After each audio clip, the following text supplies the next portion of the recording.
branding then, everyone would say, what's that? Is that advertising? No, that's not advertising. Oh, is it a logo? No, that's not a logo. So what is it? And clients used to ask, what do I get? If I want to develop a brand, what do I get? You know, if I said, well, you get a brand, they say, no. What do I physically get? What do I get? So what do you think the problem is? Because I think today, branding is actually a dirty word. Partly because anyone who's doing anything in communications is automatically in branding, right? And now we talk about personal branding. We talk about why people are brands. So I think what's ailing the world of brands, if you look at all these brands, you say, what is it? It's a tagline. But really, the problem I see is that the people in marketing or branding talk about brands and marketing as if people actually care about you. So you think about your startup business. You see, your biggest challenge is not just building this product, building this company, finding great people. It is about making others care about what you're doing. So if we look at the consumer world, just start as, with ourselves as individuals, all right, at the point of purchase, when you're walking down the aisle, deciding what to buy, and you're looking at products with many brands, at the point of purchase, you're only spending seconds there. But if you think about the time in which you experience that brand, you spend much longer, all right? So the role of the brand is not to make people care about you, because that is the challenge. At that point of purchase, in those few seconds, or when you're making your pitch, the challenge is to overcome people's indifference. And if you think about that, think about your business, think about the pitches you make, the real challenge you have is overcoming their indifference. All right? And I thought this was quite powerful, because the opposite of love is not hate. The opposite of love is indifference. And that is the biggest challenge for startups. It's indifferent. People hear your ideas, or they meet you and they think, hey, that's kind of cool, that's really great, but yes, so what? All right? Indifference is also the biggest reason that companies lose business. All right? Not many of us lose a customer because they died. But a lot of times, we lose customers. Maybe we didn't make that sale because, really, that person, price and all this, I didn't find it that compelling. They just didn't care. Or maybe they interacted with you or someone in your organization, and the response they got was a response of indifference. So the role of the brand, I think, is to overcome indifference. Now, if you see that as the starting point, then you will see the role of branding in your company as first overcome the indifference and then make people care. Make people care about what you're doing and what your business is doing. So if I just gloss through in a way the kind of basic fundamentals of branding, why are brands important? Fourfold reasons. One, it's about differentiation, right? I use this as a very simple example. There's one roundel here that lots of people aspire to own, and there's one roundel here where it's a joke. So a brand is not a logo. It is not a logo. All right? These two logos look quite similar, but the brands are very differentiated. And for a brand to be differentiated and relevant, it has to be memorable. So the example I've used here, you have to excuse me because I actually had to put this together in Timber Plus and I didn't have Wi-Fi, so I just had to take whatever I had. Okay, memorability is important. Differentiation means that's why I might care or why you might attract my attention. Relevance is why I would care, all right? but why would I remember you? And for that to happen, something needs to occur in that interaction, whether it's your communications or your pitching, your business, something needs to happen to get them to notice you, to care about you because you're relevant, and then to remember you. I use the example of Creative and Apple. I mean, this is going back many, many years, because I'm actually around when Sim Wong Hu was looking for corporate identity or creative technologies. And the point I wanted to make here to you guys is, we all start companies and we have these aspirations and we have these dreams. And he probably dreamt, I'm going to be a creative company, therefore I'll call my company Creative. See, calling it creative, calling it excellence and all that doesn't make it that. All right? Sometimes memorability and differentiation is doing something against the grain so that people will remember you. So I contrast it with Apple only because, MP3 and all that kind of thing. All right, and we can talk about what really opened the door for Apple, and indeed if you're in some sort of tech startup, what could open the door for you. All right, but the point I want you to remember here is what would make Creative memorable? Because all they did, Sound Blaster aside, which was their first big win, all right, is go down this route of why this product is so great, why this product is so great. And those of you who, if you're the same age as my children, then when you were in your teens, I'm sure if you wanted an MP3 player, and you asked, my kids came and asked me, and I said, why don't you just buy the Zen? It's so much cheaper, and it's got these great, features and all. And they said, Mom, it's just not cool. The third one is legal title. A lot of startups that I see don't realize that all the equity you build in your business can reside in your brand. It can reside in the brand. The brand is where goodwill resides. And if you don't have legal title to that asset, then you're not going to be able to grow that brand. Okay? And then the fourth one is extension, the opportunity to have a brand that means something. So brand doesn't equal product, but brand equals something else, and then you can use that brand to line extend, right? And what you see in the world today with all the brands that you all are familiar with are brands that have line extended, including Apple, outside their original domain. What about B2B branding? So, whenever I sort of talk to people and all that, they say, yeah, but I'm not in the consumer business. So in B2B branding, are you all in B2B startups? Yes, you are.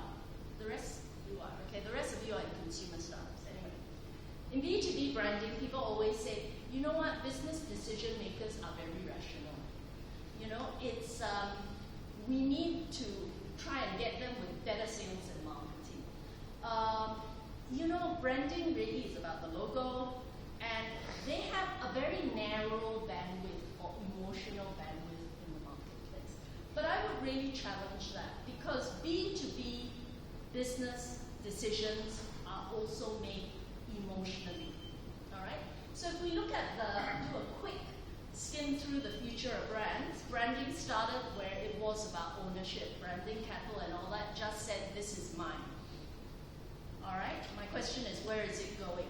Then it became information, where you started to have lots of cattle or, different farms. People said, well, did you know that this thing cleaned your teeth whiter than white? So branding in that era was about information.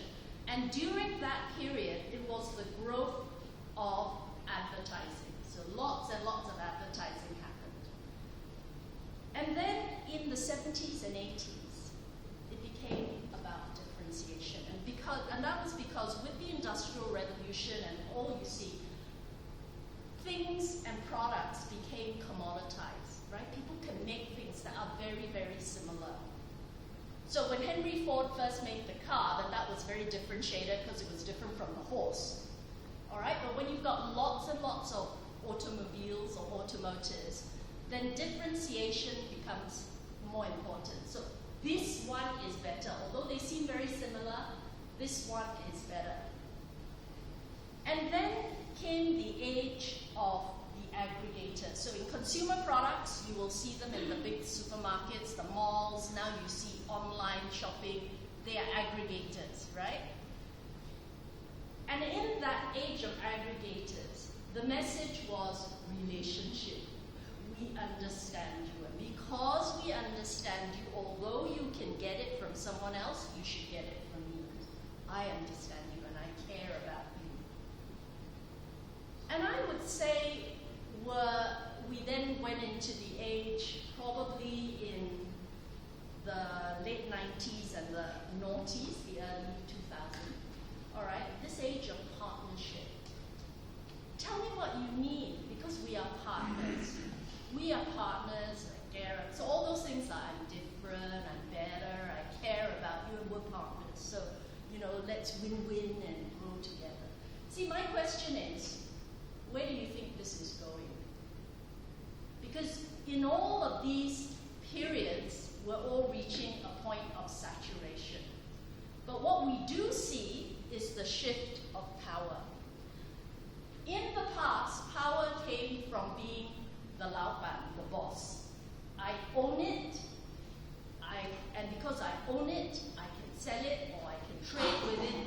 That's where the power takes place, right? Then in the Industrial Revolution, it was I make it, and because I can make the things that you want, I have power. What we're seeing is a power shift from the owners to the customer. So we have to ask ourselves then, what's going to be important to the customer?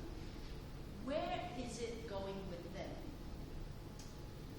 If you look at social media and the way marketing is happening, so I don't need to explain this to you, it's all about the content, right?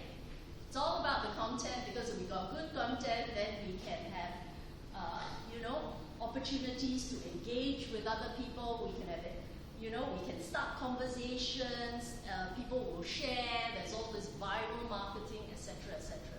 So if we take that as where communications and relationships are being built, my question to you is, where do you think branding is going? Where do you think it's heading to? Sharing. Sharing, yeah, fantastic, absolutely right. And what would a sharing do? Create new society. Yeah, okay, fantastic. It creates new societies, new paradigms, right? You see, I think it is the age of activism. It is.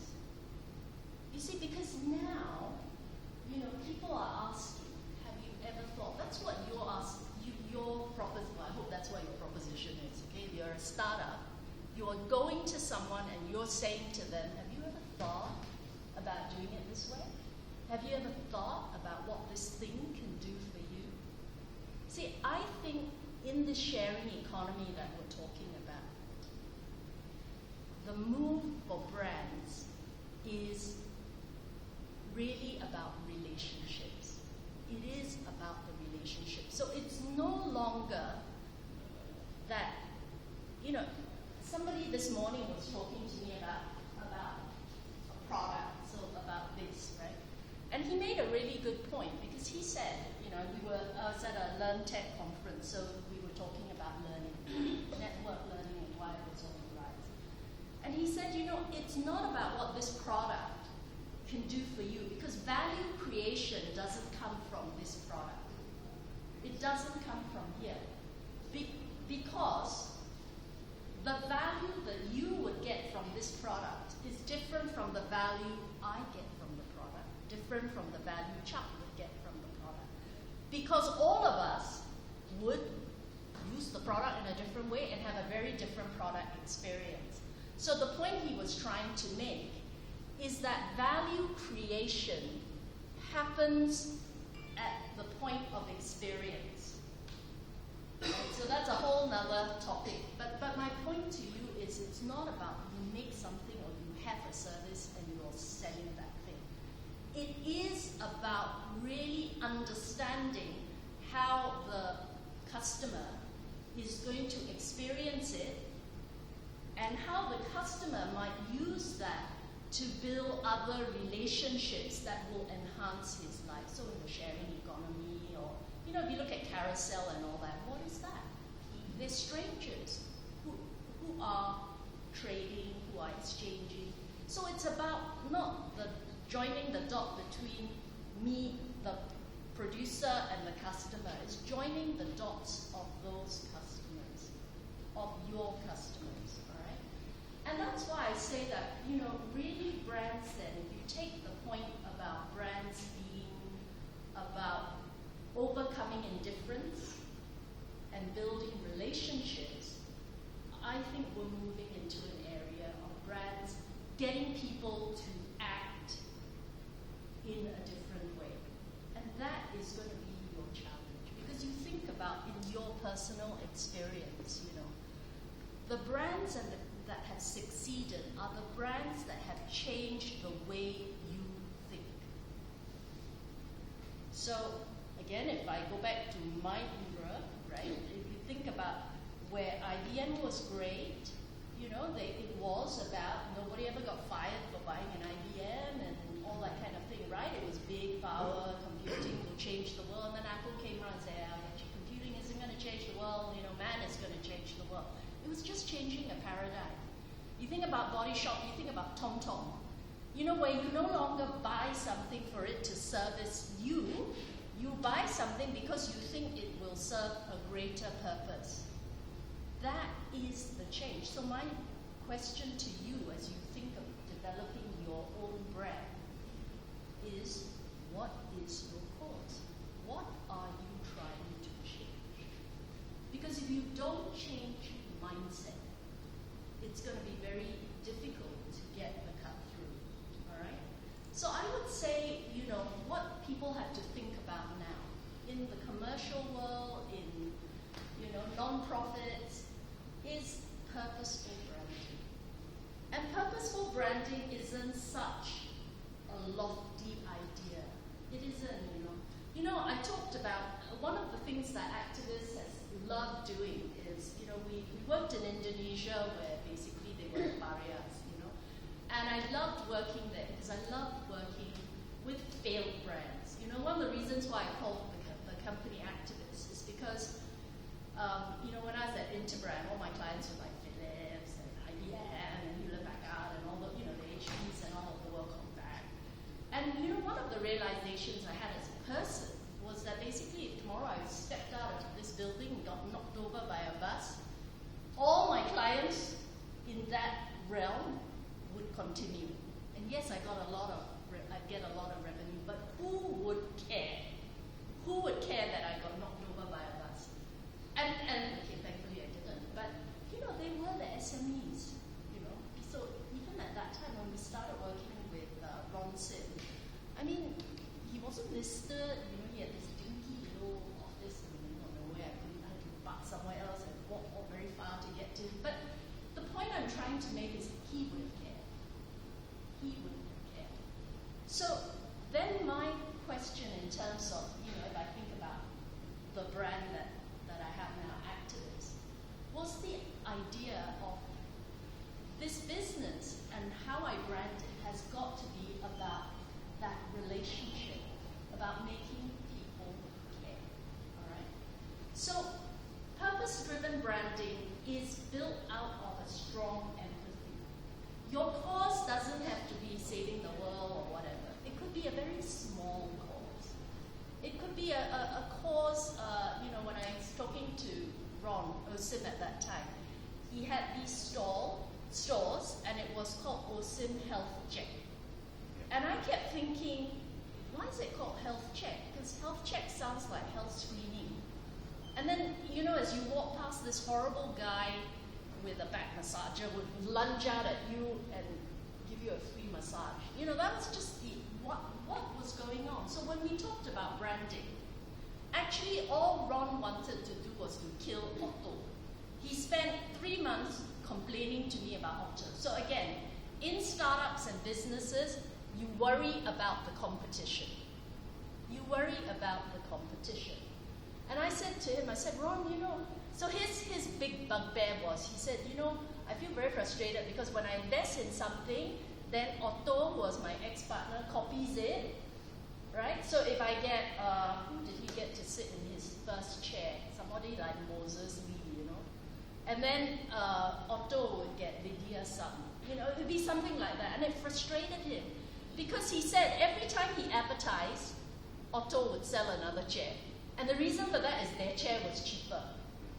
Right? And I said, you know, Ron, what if we stop thinking about your brand as how do we kill Otto, how do we sue the pants off him because he was kind of copying my logo? What if we thought about why anyone would care about your brand? All right? And at that time, what was emerging, and you know, we were all experiencing it, it was the time of travel. You know, so we were all, you know, I think Lee Kuan Yew at that time told all Singaporeans you need to leave Singapore and go out and conquer the world, right? So we were all hopping onto aeroplanes. And there was no internet check-in and everything. Everything was a big hassle. And what we found in Asia that was that there were a lot of people who were really stressed. They were really stressed. So, you know, one of the things we talked to him about was, what if health wasn't about going for a checkup or something? What if health was just trying to be well? So today it doesn't sound revolutionary. But at that time, it was a very different spin. So this is my point about making people care. You need to see a problem. And one of the things I ask you when you think about your brand is, what problem are you solving? When you think about your brand, not about your product. When you think about your brand, what problem are you solving? Because when we looked at that, then the answer, say for someone like Ron, became very, very obvious. You know, I said it's about health style. It is about health style being, you know, some way I can mitigate the stresses I'm going through so that I can continue doing whatever it is I want to do. Now, in that context, then, what is that massage chair and the back massager and all about? It's about being able to have some relaxation in the privacy of your home. So the brand then was built and shifted in that direction. Okay? So again, if you look at the trajectory I'm trying to share with you, it is about asking yourself, and in the business that you're building, what problem are you solving? Right? And if I tell you that for a lot of your customers, it's not an immediate problem, but it's a shared problem, it's something we can talk about, then maybe you would reframe your business in a different way. Because one of the things we have to do is we have to get our customers to that aha moment where they actually recognize the truth of what it is you have said your brand is to you. And that is an emotional moment. And that is the thing that makes it memorable. So I'm going to end now, and then you can ask questions. In the brave new world of brands, only the most relevant survive. So I would say to all of you as startups, you've got to create relevance early on. And that's why I'm asking you, what is the problem you're solving? Because if you cannot answer that question, you risk. Oh, and then the next follow-up question, beyond what problem are you solving, is you have to ask, is this a problem that will, that's kind of bigger than this year, or bigger than next year? Do you understand what I'm saying? So if you think about it, all right, products depreciate, products evolve because they don't stay relevant forever. If you build a great brand, it should appreciate over time, and it could, if you manage it well, last forever. So your thinking about relevance has to be about something bigger than, because it will allow me to, get to the bus stop on time or something, or get a ride in the rain. You've got, when you build a brand, right? Because that's going to govern, one, the promises you make in your communications, but it's also going to govern the kind of experience you have to create to make whatever you're promising real and emotional. Okay, so create relevance early on. look laterally for inspiration. I don't think I need to tell you this. I mean, you're all of an era where you do look laterally. You know, in the past, if I look at the consulting world, where I came from, so in my brief hiatus from branding, I actually went into management consulting, which was the biggest mistake of my life. Because management consulting is about best practice. That's why, you know, we have an automotive, you know, we specialize in automotive or chemicals, or, you know, because it is about best practice. In the world today, in the shared economy, it's about what you can learn laterally, what you can apply from some completely different industry that will change the industry or the sector that you're in. Because differentiation is about changing the category debate, all right? Don't start a new brand unless you're passionate about what you're doing. So quite a number of you put your hands up. I don't need to go into that. Because you know that passion is going to lend authenticity to your brand. There's so many people who start brands that we all feel are fake, right? And then if you ask yourself, why do they feel fake? Why don't they feel genuine? Why does it feel like a Me Too brand? And the reason is because it is a Me Too brand. Because all the advertising in the world doesn't mask the fact that you didn't actually think about it properly, doesn't mask the fact that you didn't build this brand for the longer term, and it doesn't mask the fact that you don't really have a passion for it. So making money is great, but having a passion for whatever it is you're trying to do will make a difference. Make the creative leap. You know, branding and marketing and a lot of things you're doing, it's both a science as well as an art. You know, I can give you the 10 steps for this and the 10 steps of that, but unless you have the courage, you know, and the passion to make that creative leap and think outside of the box, you're going to end up with best practice. In branding, the secret is not best practice, it's uncommon practice.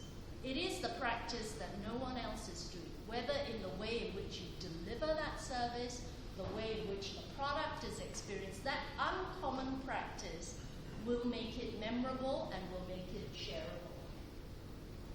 All right?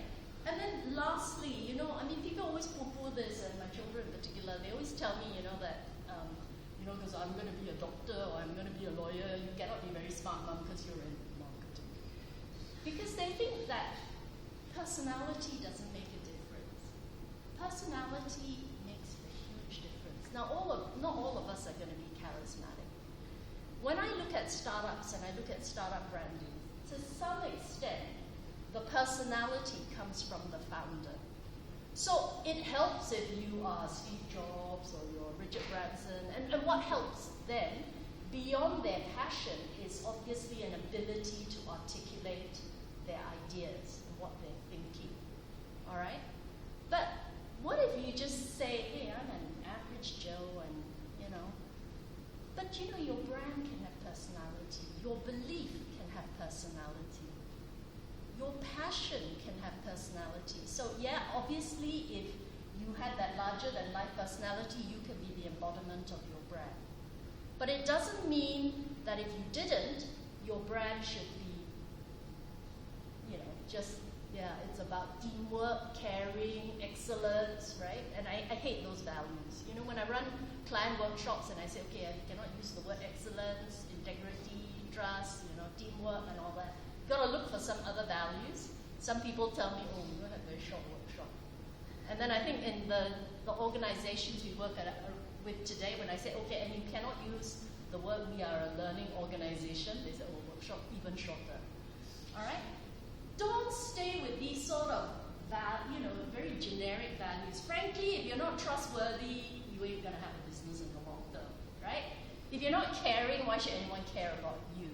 If you don't have teamwork, are you going to do this all by yourself? So all these things are hygiene factors. So personality says, you know, but this is how I do it. Yeah, the other people do it there, but I do it in this way, or my brand does it in this way. And the personality has got to come through the experience. When they experience either the service or the product, I don't know if it's making any sense to you. But I think it's going to You know, some years ago when I started Activiste, so Yi Xian, who became the Minister of Trade and Industry at that time, he said, "Oh Kim, so you decided to go into politics?" And of course not, right? Activist is about a sense that something is not right, and then having the courage to make a difference. And I would say that's why you are a startup. You had a sense that there was some gap in the market, there was something that you could do better, but you need to have the courage to make that difference. And branding, I would say, is one of the most important things you can think about, because in the process of thinking about your brand, you are going to think about your business model, because I'm telling you now that you have to build this where it solves some problem that is not today, but a bit longer down the line. It will help you think about your business process and the operationalization of that business, because I said to you, it is about the experience in which you are delivering this product. It is going to color the kind of people that you attract to your organization, because the brand should act as a filter. It shouldn't attract everybody, it should attract the people that think the same way, that like that kind of experience. So if a lot of people are turned off, fine. At least the ones who are knocking at your door are the ones that buy into what it is you have to say. Yeah? So thank you, and do you have any questions? So I didn't want to keep it too technical or specific, all right? Because I didn't know who you guys were, but ask questions. Feel free. Do you do this over pizza? No. Yes. Well, we're very appreciative that you shared us quite a number of uncommon way of looking at branding. Okay. But I think for all the startup, those people doing startup, right, I think the first thing in their mind, I'm not quite sure, will they think about branding first? Because they have a certain idea, and then they try to build this idea and try to go to the market and Yes. get marketization. Yes. So the other side of the question is that when should a startup start their branding? Yeah. I think that's what you're asking, right? Yeah, sure. Okay. I think that, maybe in the early stages you wouldn't. So if it was a product or an app or whatever, I would say, start thinking about the branding as you're getting to that beta version. All right. I say this because I have met some startups where they had a product that was so raw, it was going to be very difficult to answer the question, what problem are you solving? All right. And generally, when you are a startup and whether you're looking at an app and all that, your immediate thing is getting it to work, to do that one simple thing. When you've reached kind of that point, I would say, so this is not where you are really scaling. That's normally when startups think about branding, when they think, I know I built a big business and all that, now I'm ready to scale. But the problem with that, and I would use Chope as an example. Any of you working for Chope? No. Okay. No, it was just that, it was very successful. The brand Chope went out. And then, they're trying to think about regionalization and internationalization, and they can't. Because Chope, to some extent, has a certain connotation, right? It was the great, it's very Singaporean and that. So, and they had some other great ideas, because if you think about the idea really behind Chope, and this is what I'm asking, what is the problem you're solving? What is the problem that Chope is solving? Is it a customer problem? Is Chope solving a customer problem? Not really. Great. What do you think it is? It's selling helping restaurants. Yeah, absolutely. So this is what I mean. You can't be too shallow in your thinking, because when is the right time to think about your brand? I was saying, if you ask the right question, so it is about asking the intelligent questions. Branding, or at least, depending on who you work with, but branding can help you arrive at that. Chope is really helping the restaurants. The problem that it solves for restaurants is having people answer the phone and take reservations, right? So, see, the problem with that, right, is that they couldn't raise funds if they tell you that that is their... No. I'm not saying that the brand has to say that, okay? I know. So let's go behind that, right? So if I thought that, I mean, you know, I'm sure they knew that, Yes. right? And they said, I'm going to build a consumer brand, so the problem I'm solving is a consumer problem, right? But if you think about what they were building, they were building an engine that was going to match consumers with businesses. If you thought about that and you had a brand that could extend outside of this space, you would think, as they had thought, where else can I go? What about matching part-time employees to service industries? It's the same engine. Those restaurants that I am building a relationship with, my partners, right? They need temp staff. Where the hell are they going to find it? What if I'm a temp worker and if you thought through what is that problem you're solving? And remember I talked about one of the things about branding is extension. That's what I'm trying to say. If you think about it that way, then in the process of branding, you think this is my immediate market, but this is where I will scale.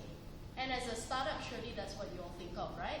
This is my immediate addressable market, and this is how I would scale. And the problem with startups is most people are so focused, and rightly so, it's no easy thing, on getting the business off the ground, go to market, that you don't think scale. So when you think branding at that time, you just think the immediate addressable market. So what I'm trying to say to you is when you do that, it makes extension very difficult. And what it means is when you extend, you actually have to change the brand. Yeah? So how would you strike a balance between being relevant to that media marketing circuit versus that broader space that you'll scale to? Okay. So the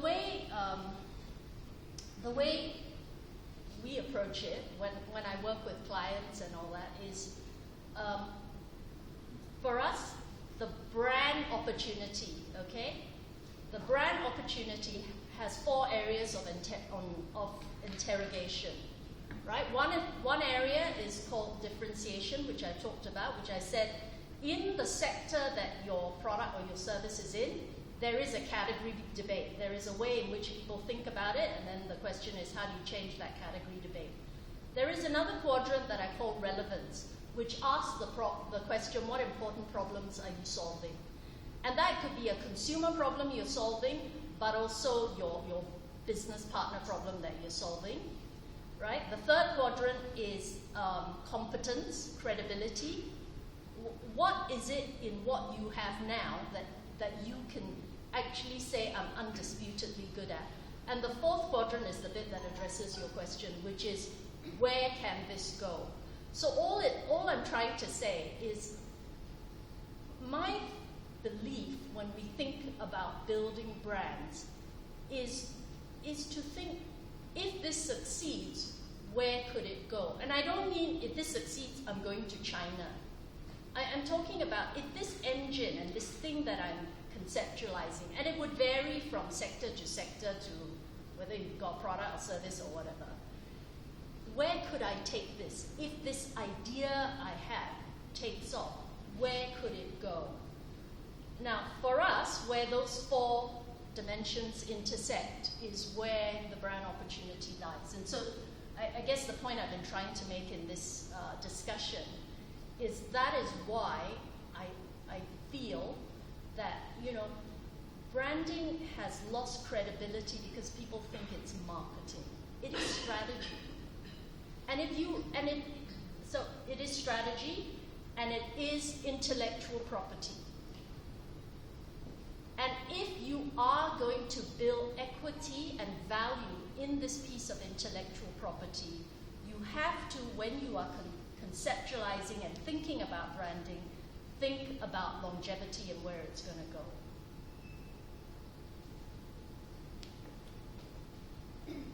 Okay, any other question for Kim? One more question. Yeah, sure. Right? Does Spring see branding as a value to SME? A more direct question is that, would they fund, right, startups or SME, right, if they go onto a branding exercise? Yeah, they do. They do, right? And I think they do. And whether it's seed branding or it's the capability development grant, they do that. Okay, they do that. Yeah, absolutely. So basically, for a startup standpoint, you guys can find a approved person, and they would get actually some help from Spring. Yeah. Okay, so, but I just want to say, okay, although I am an approved person, I have a point of view about this, because, okay, this is, to me, this is about integrity, all right? I see so many companies doing it because the grant is there. You have to want to do it because you believe in it. And the grant makes it more accessible to you, right? So I would say, to the small number of you here today, please do not go out and go look for a consultant who's going to fill out that form for you and do that. Because if you don't believe in it and you don't, at one time I sat on the board of Spring, all right? So one of the things, I feel very much for Singapore, and I sat on the board of IE Singapore as well, The government gives grants, right? But for us, where we want to build viable, sustainable businesses, we've got to learn to do the right thing. I mean, learn to do something good, learn to do something of high quality, and don't just do it because it's free.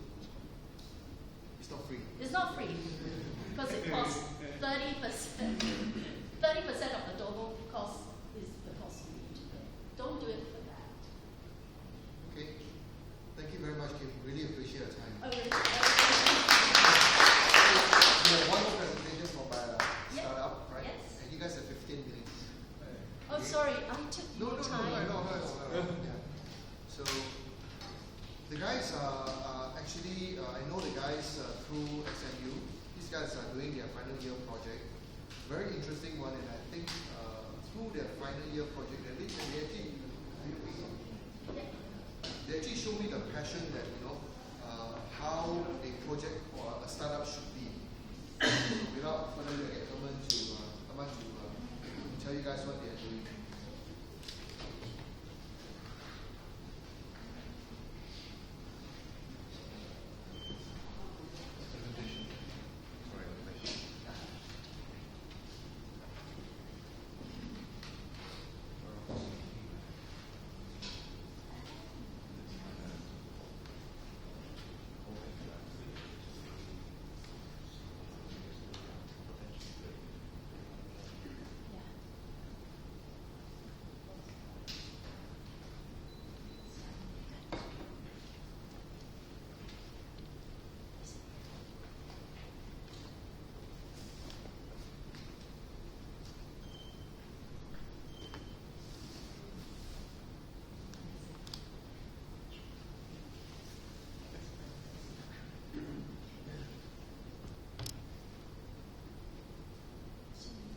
By the way, Kim, you have more than 60 views online. That's good. It's okay. It's not bad. We have 30 views, we have 30 views before, so.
and this is Jixian, this is Joshua.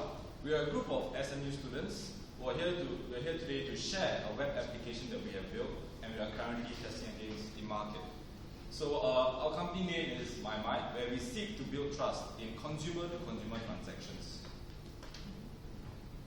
So the agenda for today is very simple. We give you an introduction to our team. We give you a simple marketing video that we actually did. We want to introduce the problem to you and the solution that we have developed in order to address these issues. And last but not least, a live demonstration, a quick one, to show how our application works. So in addition to the three of us, we have three other members who are not here today, and our mentor is Mr. Chuck. So yeah, a quick video demo.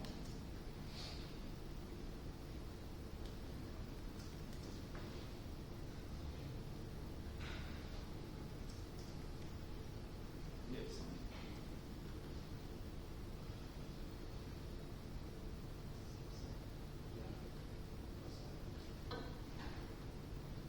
I bank transferred $1,000 to an iPhone seller that I found online, but I didn't receive the item at all.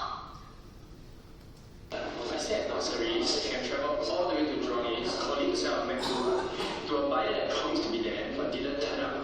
Totally waste my time and money. Okay, so I buy and sell clothes online. Then I met this person, gave me a lot of hate reviews. And because of that review, a lot of potential buyers stopped trusting me and I lost all my business.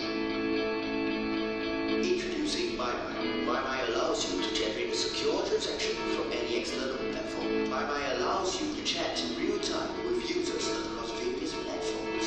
You can create an official contract using the agreement functionality, which will be used in times of dispute.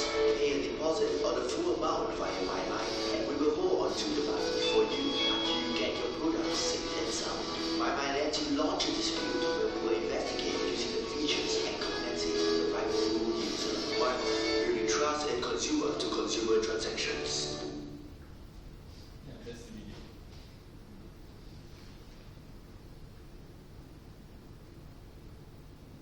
So yeah, let's introduce to you what is the problem that we are addressing.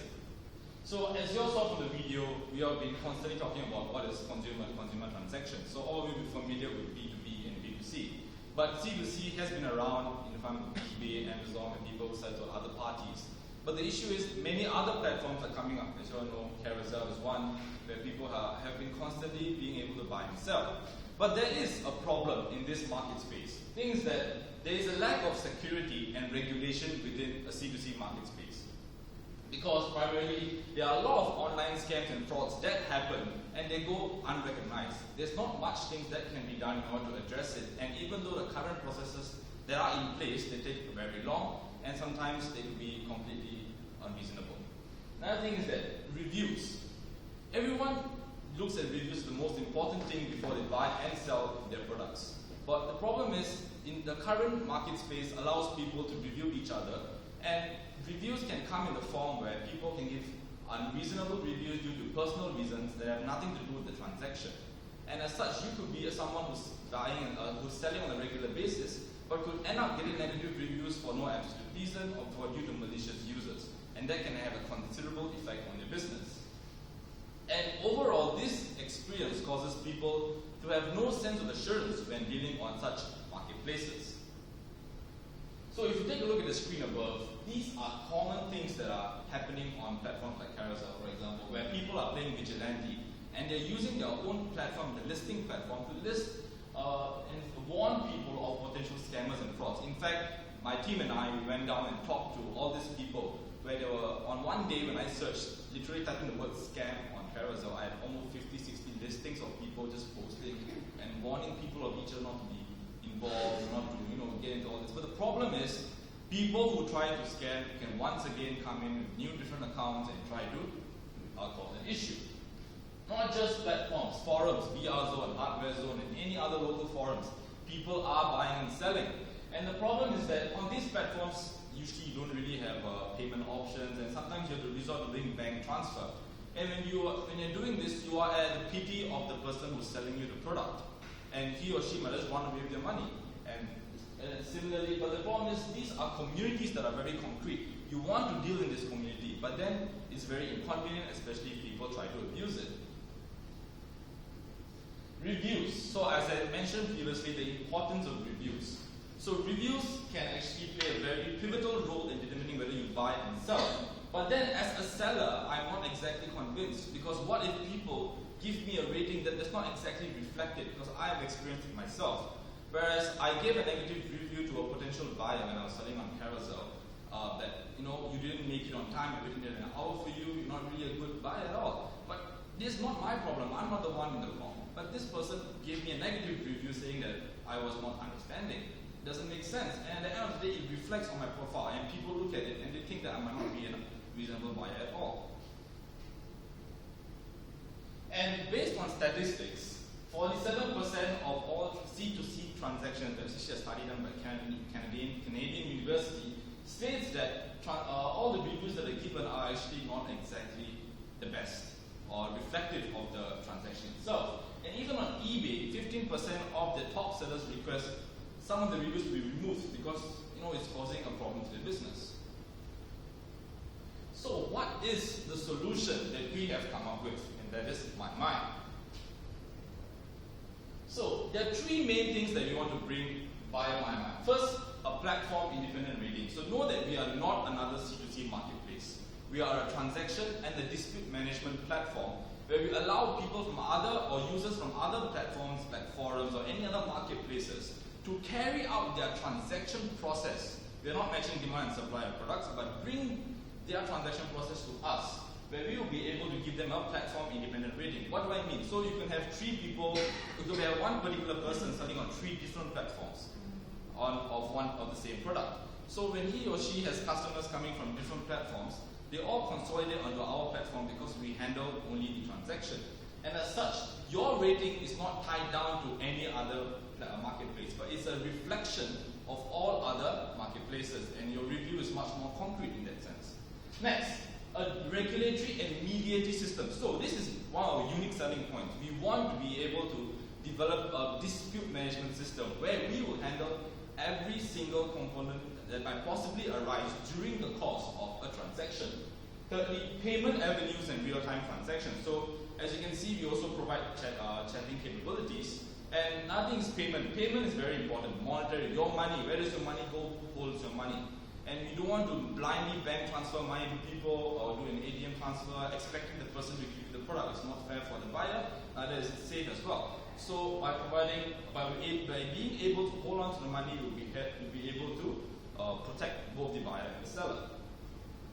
So first, most important thing that we want to go via our system is our dispute management system. So if you actually saw the video, and I think the picture's a bit blurred, but you can launch a dispute. For example, product is not as described. Because you're dealing with two random people, there is no regulation involved, and we want to bring that into place. And so using the admin's verdict, which is a third party, which is our administrators, we'll be using the functionalities in our application in order to determine who is the rightful party.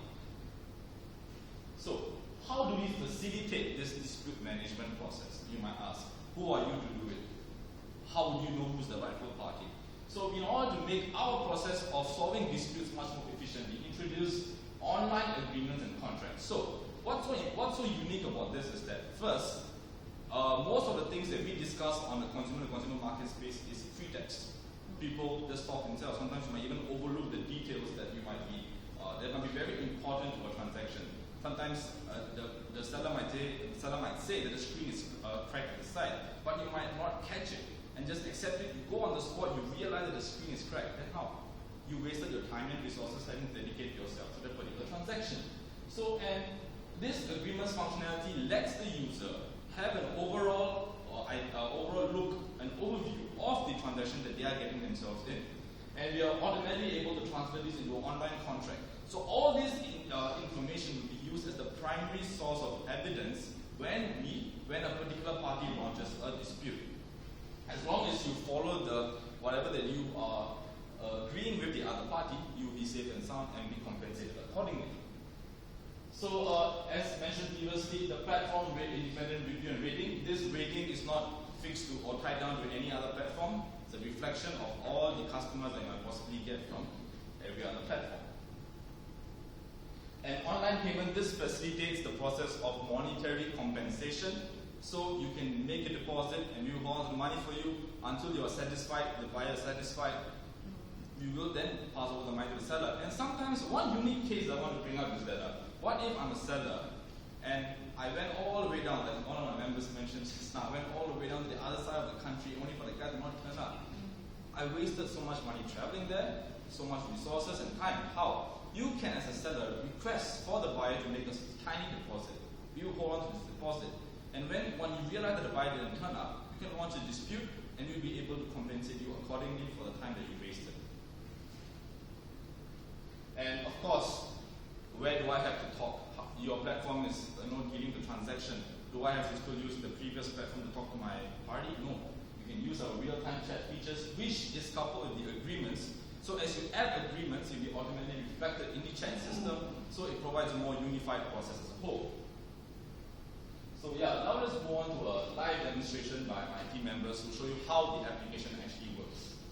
Hi, okay, so maybe show of hands, how many of you have actually dealt with like consumer-to-consumer transactions? Like you buy and sold to any random person. Yeah, okay, some of you here, right? So if you have dealt with that, you actually understand that one big problem now that we have is that it's all based on you say, I say, then who confirm, right? So the whole idea that we have this whole agreements thing that we have tested out with quite a number of people is that we are able to actually formalize the whole agreement part, the whole contract thing that my member has been talking a lot about, right? So as mentioned, when we are, our platform is basically to handle the whole transaction part of things. We don't care about how you find your buyer or seller. We just want to know that at this very point in time, we want to make a deal. You deal it through us because we are going to secure your whole transaction, right? So maybe I'll just do it very quickly in the interest of time. So for example, let's say I want to sell something, right?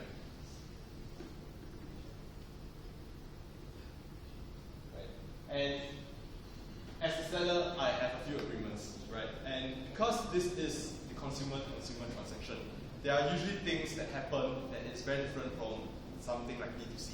For example, if I sell MacBook, for example, maybe my keys are faded, right? Maybe the backlight of the keyboard isn't strong enough.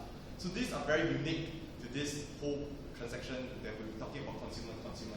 And we provide this agreements thing that basically you can use to ensure that both parties understand what is exactly going on in this transaction, right?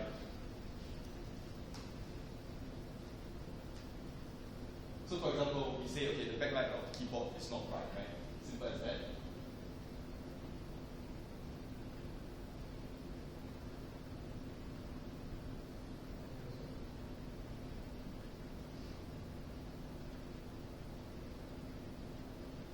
Right. Okay, so now at this very point in time, we have a link. So the idea is that we take this link and then we pass it on to the potential buyer, and we say, okay, we transact through MaiMai, right?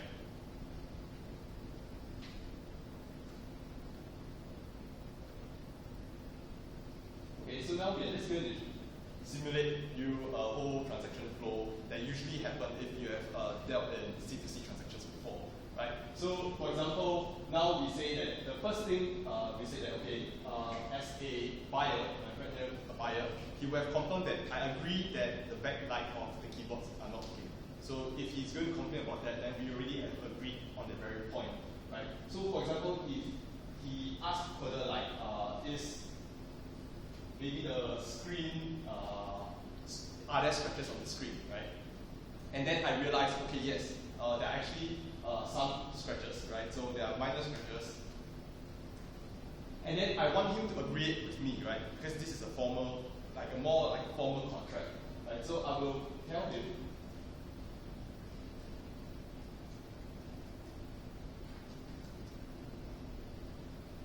right? So I created a new agreement here, and I'd say, okay, if you want to deal with me, you have to agree that I said that, yeah, there are minor scratches on this screen, right? Then you basically agree on it, and then we basically have this whole contract thing, right? And the next step to consumer-consumer transactions, especially in Singapore, is that we usually meet up and deal. And so we have all these kind of more specific agreements, for example, location and time, right? And we can basically set when we want to deal.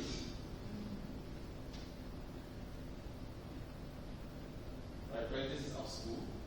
And then the timing, right? Let's just put it like that first. Right? And then you have to agree. Okay. So the whole idea is that once this whole agreement kind of thing is confirmed by both parties, we then have this whole contract created, like a contract that binds both the buyer and seller, something that isn't happening now in consumer-to-consumer transactions. Right? And if you see what it is basically before you confirm the whole transaction, you will read through this like semi-contract to say that yes, I agree that the backlight is not working. There are some scratches, so on and so forth, right? And we plan to deal at this location and at this time, right?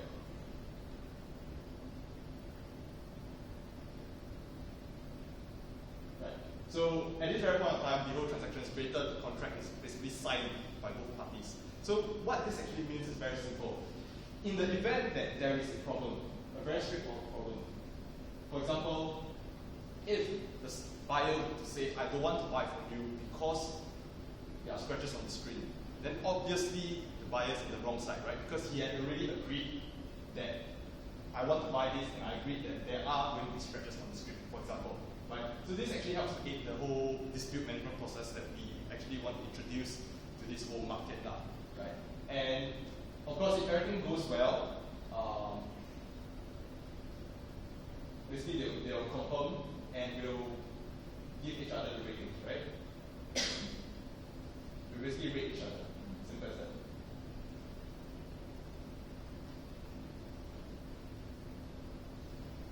Right, and as like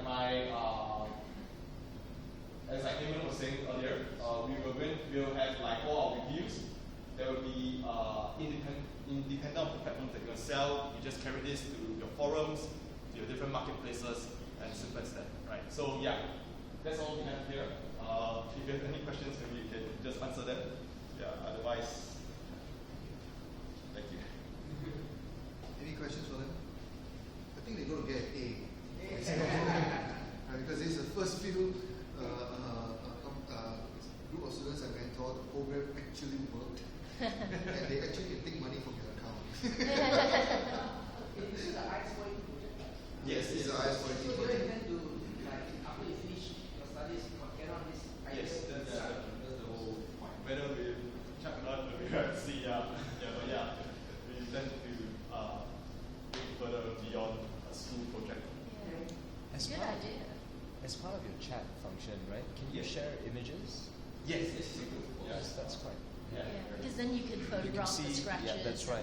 Yes, they can request and we just upload. It's just another part of it. In fact, what happens is that you could put your whole entire listing on Carousel, right? And you just click and the whole thing comes here. Yeah, they upload it into their platform. Yeah. So the idea is that to make it as simple as possible to carry on your listing to our particular platform. Right? And I definitely see, from a seller perspective, that'd be great, right? What about buyers? Do buyers feel comfortable, having to accept all of these contracts before making the deal or these agreements? From what I understand so far and from personal experience, yes, it is actually very helpful for both parties, right? Because we really set down the thing. Because my son has gone off and collected something and it's terrible. Yeah, we always meet this kind of cases that. Sorry, so yes. does the buyer have to put a deposit? Because you were saying, does the buyer transfer the money in advance of meeting that in the person? event that the seller chooses to accept payments only via online payment, then yes, they have to pay first. Okay, so let's say it's not an online payment, and then they meet up and and for whatever reason, Yes. the government, because it's like one party is okay. The seller didn't show up, say. Yes. So then the buyer is really fed up. He's tracked half across. How does that compensation happen if it was a cash transaction? The only penalty now we can only offer is the penalty of the review. Yeah. Yeah, okay. So as a seller, because that's the unique part of not just the buyer looking at how good the seller is. Yeah. The seller looks at how good the buyer is. Buyer. So that's the unique part of this whole transaction. Yeah. So. In fact, what happens is that if you are a buyer or a seller, you could upload this screen, right, or the link to this screen to all the carousel or whatever it is. So they would come back and actually look at your rating before they decide to deal with you. Right? That was the idea, right? And if, let's say, for example, like for a deposit kind of thing, if the seller is a very, very big seller and the buyer is someone new, maybe if you really want to buy the item, like you said, you can put the deposit first, it's perfectly fine, right? So in that case, it like cements the interest that I want to buy, and then they can just transact, right? How are you guys planning on monetizing? Currently, it's only through if you pay through us, then we take a percentage of the payment, right? But looking forward, if we scale further, we're going to have a lot of transactional data. Right. Transactional data can be monetized. So they could actually go to Samsung and say 60% of your distribution is as a secondary sales market for US or Just adding on to what he said, right? So if you want any monetary compensation in that sense, in a way you are inclined to use our payment system. So encourages people for the sake of security and assurance for you to use the system, and in that case it helps to facilitate monetization of our.